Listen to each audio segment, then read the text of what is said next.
Exponents are just a shorthand way of writing multiplication. Welcome to RE-DERIVE. Today we're going to talk about that x that won't leave you alone. Yeah, I'm talking about exponents. The thing that I see with exponents is everyone learns them in school. A lot of people don't remember the rules. They try to memorize them for tests, and they don't understand why the rules are what they are. So let's just jump into a bunch of examples. So I'm going to start with the product rule. We're going to get back to the zero rule because I have a way of thinking about it that I think will make sense, but only after we learn another rule. So let's start with product. X cubed times x squared. Well, x cubed is the same as x times x times x times x squared times x times x. Well, I have 3 x's here, 2 x's here. I'm multiplying all of them, so altogether I'm going to have 5 x's. So that means I have x to the 5th.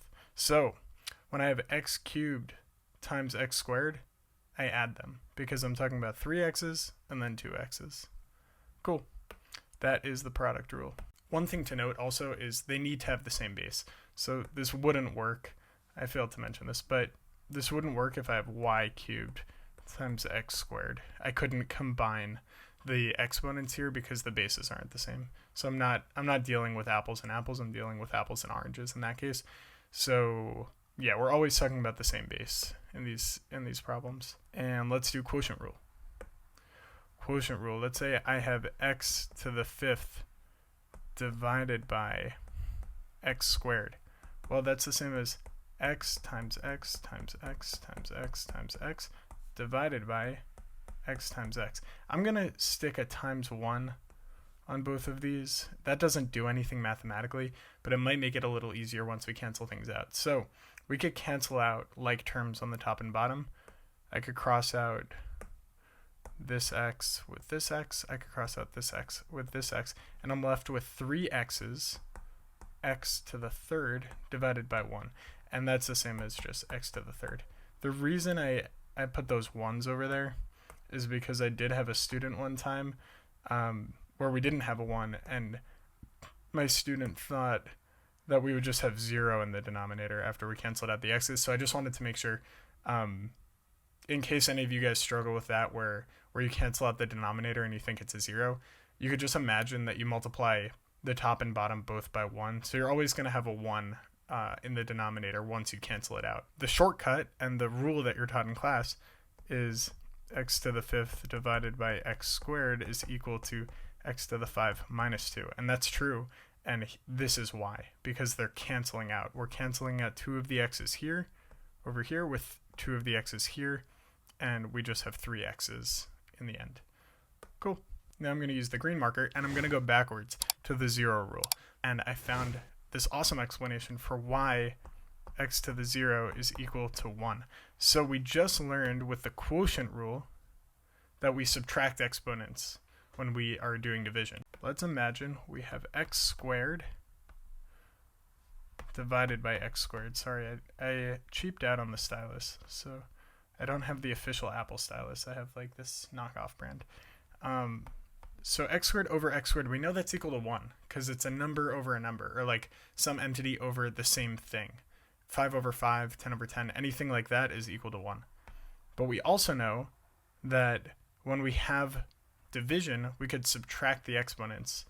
So that is also equal to x to the 2 minus 2, which is the same as x to the 0. So anytime we have 0, x to the 0, or anything to the 0, that's going to be equal to 1. So now let's do power of a power. If we have x cubed squared, that's the same as x cubed is the same as x times x times x. So x times x times x squared.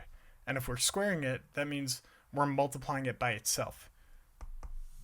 So we have x times x times x times x times x times x, and that's just x to the 6th, which is also equal to x to the 3 times 2, which is our power of a power rule.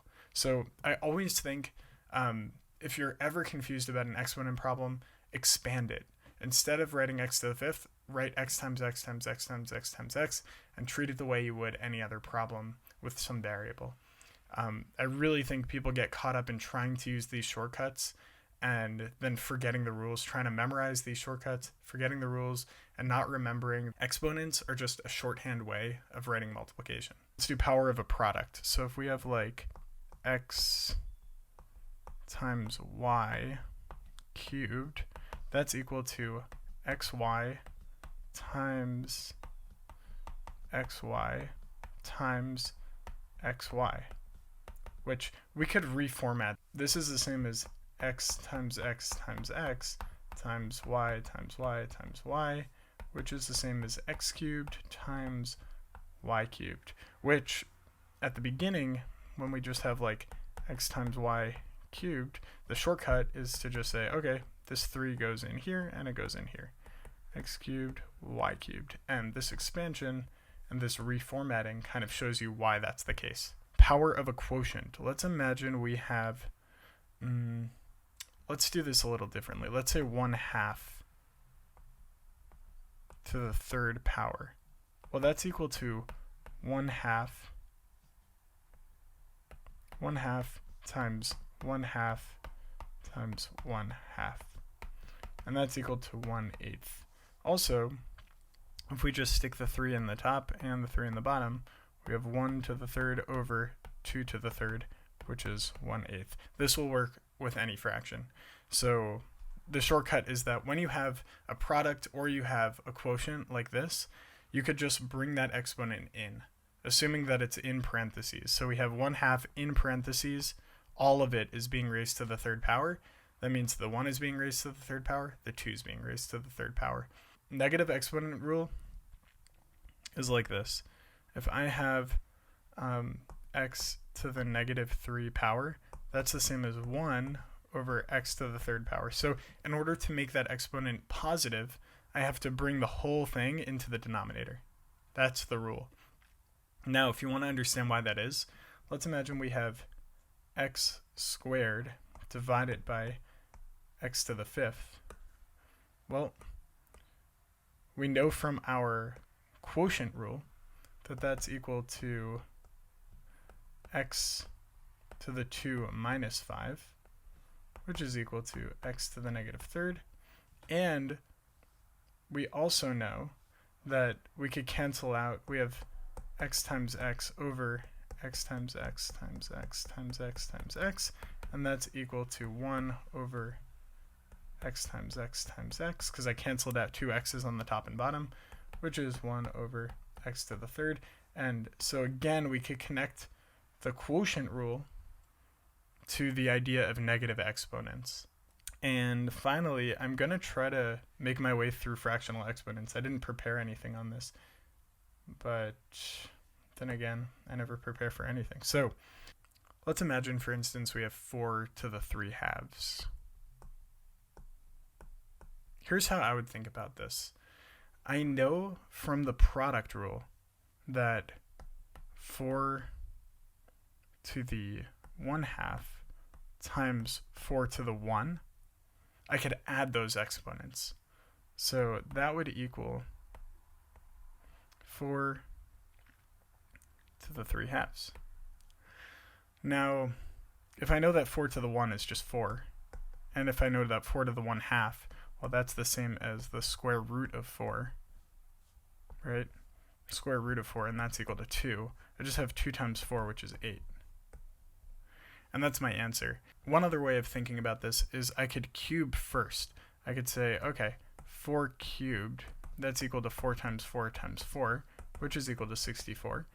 And then I still have to divide by 2 in the exponent. And dividing by 2 in the exponent is the same as taking a square root. So now I take a square root of that, and I get 8. So I get the same answer, 2 different processes. Here's the takeaway. If I have 4 to the 3/2, the 3 is like the multiplying exponent, and the 2 is the root exponent. So I'm doing 4 times 4 times 4 because I have a 3 in the multiplying exponent. So I'm multiplying the 4 by itself 3 times.